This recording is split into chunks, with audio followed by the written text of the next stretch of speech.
...2012 is when the release, right? Yes. So we had 10-year anniversary? Yeah, okay. Yeah. And it's based, so he gave me the short story, but it wasn't complete. He just had some sketches, and I took that, and it was crumpled up. And one day I was working at a mental facility, and I worked nights, and I would buff the floors at night, then cook breakfast in the morning. And for some reason, I realized I had the time. I thought about the story, and I pulled the story up. It was all wrinkled. I lost pages, and I sat down.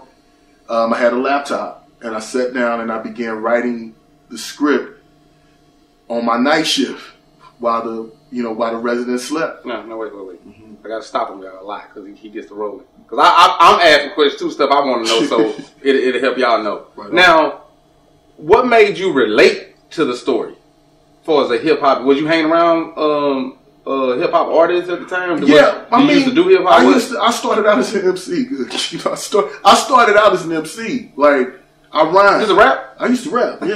Can y'all picture that? I got the footage. Hardcore, like rhyme with Omar. I mean, like I started out as an MC. Well, y'all was in a group? We was in a group. What was the name? The group was Apostles of a New Horizon. AOI was our acronym. Apostles what? The Apostles of a New Horizon. What year is this? Man, we formed in 1994. Apostles of a New Horizon started out with an idea I had, and it was going to be like a think tank. It was a think group. It was a group that was going to come together and philosophize. I was in college working in the library. And as I got more spiritual and I got away from more intellectual, I got more into the spirituality of it. I really know Apostles of a New Horizon. I realized the spiritual dimensions, the spiritual depth of it. And right in time, I met Omar. A1.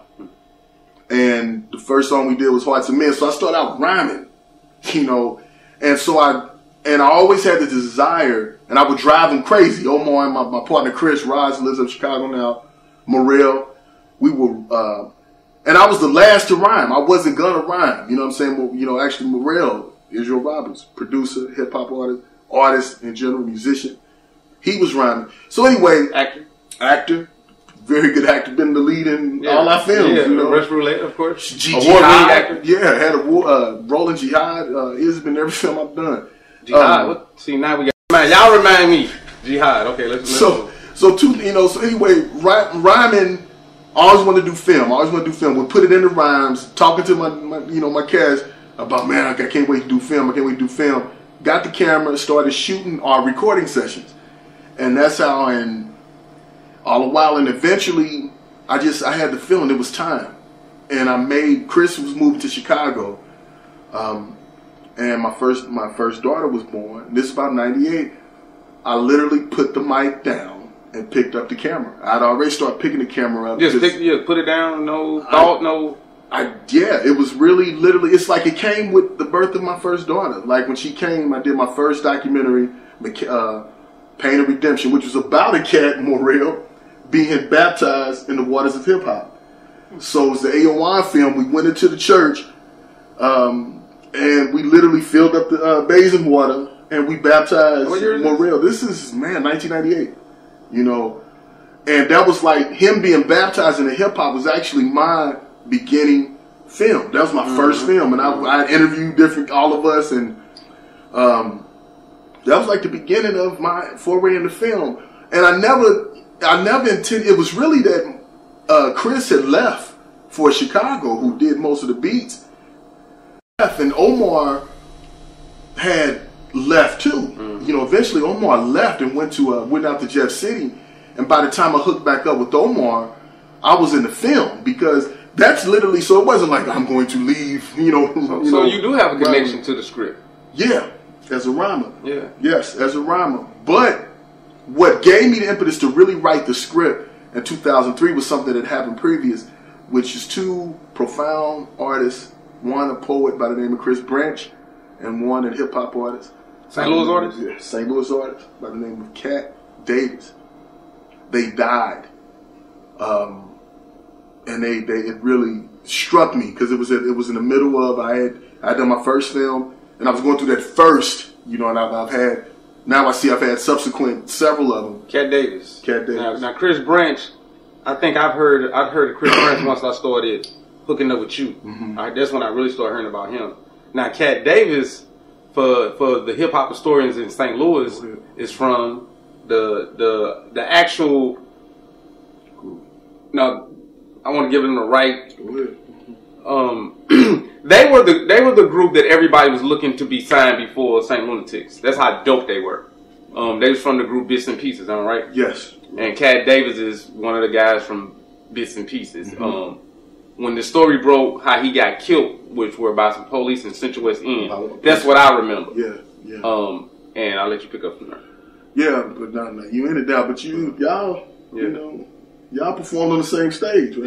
Yeah, we did. Yeah, we had the honor to perform with Bits-N-Pieces that night at the Red Sea in the U City Loop, and we did steal the show. You know, we did steal the show. Tell me about that. Tell me about what he was doing. You know, clowning, shit, clowning. Tell me about when he heard y'all. That's what that always stands out to me. Just like who the hell are these damn dudes? You know what I'm saying? Because we had came out of nowhere for us dealing with the U City Loop. You know, we were more. We were actually a conscious political group, but we were actually hanging around all the street cats. Yeah. We wasn't even dealing with U City cats. So I don't know if they had heard of us before then or not, but when we came that night, everybody knew from that group who we were after that. Man, yeah, and that is that period. That 2003, I think. Yeah. That 2000 had been before he died in 2002. So it was, wow. Yeah, it was then. Yeah. Wow. So it may have been in a way. It been that long? Yeah. That's 12. I mean, it's 10 years. Yeah. Because he died that summer. You know, he was. It was that summer. We was moving so fast, man. Actually, that fall, going into fall, he died. Chris Branch had died in July 4th, as a matter of fact. And we don't want to use the wrong words because you know they're sensitive. So died.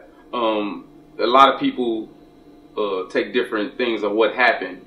Of course, when you get murdered by St. Louis finest, that word is used a lot within the community. True indeed. But I don't know if it's murder that died, but we know it was a confrontation with the police. It was a conversation with the police, and I think his sister Toy, another phenomenal MC, she put it best in one of her rhymes, to roughly paraphrase, and I'm definitely trying to mess her lyrics up. But she basically said that this city killed Cat. And that's how I see it with Cat and Chris Branch and so countless others. And that is what I went into the Hunga, writing the Hunga. That's what made me dig that page, because I basically quit. About how what this craft can do to you. Yeah, and what the environment, being, and from this character Bounce, being like held in a spider web that you can't just be. You know what I'm saying? You can't just be what's naturally called for you to be, because these other forces, including your own inner force, is pulling you from from flying and sprouting.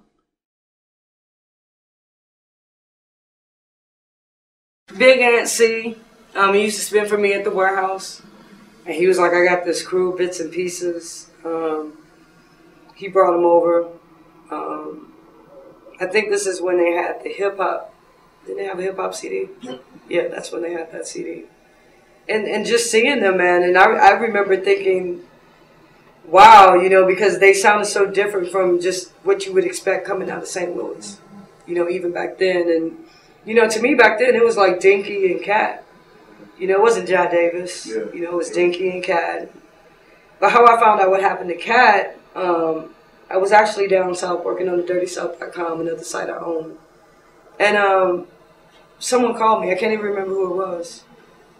And they told me about what happened to Cat, and I was just stunned. I couldn't believe it. And I remember getting online and going to stltoday.com to try to find whatever information I could find out about that. And I, you know, did the little search and everything. And believe it or not, the first search result that came up was about Chris Branch.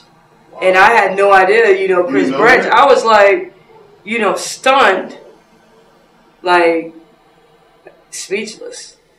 And that's how I found out about Chris Branch. And like I said, he and I were really cool. Within months, man, that was a serious song. That was. So I couldn't even really like mourn Cat at that point because I was so in shock about Chris. Yeah. They was really the hottest rap group at one time in St. Louis. They was winning all the local awards. And then Nelly kind of switched the game up on everybody. Yeah. And when Nelly switched the game up, I think that's where they got caught up in that loop. That when everybody came, you know, when Nelly came out, all the record producers and record people that was coming to St. Louis was looking for their next Chingy Nelly type sound. That switched it up. So that switched the game up on Bits-N-Pieces, who was already established before Chingy and the Lunatics. They was kind of that group that was getting all the awards, doing the local shows, but they was on some more, I say they was more like, if you want to say like a group, you would say Jungle Brothers or Native Tongue, something, on that flavor. What y'all call that loop? Is that loop rap? Is that something that y'all refer to? In St. Louis, that's what they call it, that loop. Rap. Yeah. And so they ran the loop. I'm sure everywhere got a loop spot. Yeah, everywhere they got loop rap. Philly got a whole lot of loop. Okay.